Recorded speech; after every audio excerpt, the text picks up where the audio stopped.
এই গরমে দুপুরবেলা এরকম ধরনের সিল্ক কাপড়ের শাড়ি আমি সত্যিই পরতে চাইনি, কিন্তু আমার মার না এই শাড়িটা খুব পছন্দ হয়ে যায়। আর আমি যখনই শাড়ি কিনি 99.9% শাড়ি আমার মার পছন্দেরই কিনি, কারণ প্রত্যেকটা শাড়ি এক দুবার পরার পরে তো সেটা মাই পরে। তাই সবসময় চেষ্টা করি মার যে শাড়িগুলো পছন্দ হচ্ছে সেগুলোই কেনার।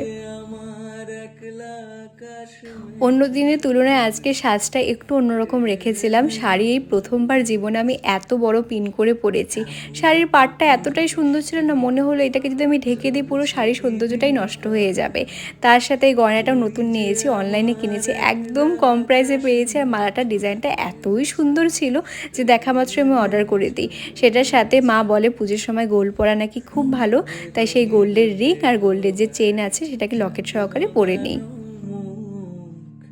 তোর মুখেতে লুকিয়ে আছে জীবন ভরের সুখ রে জীবন।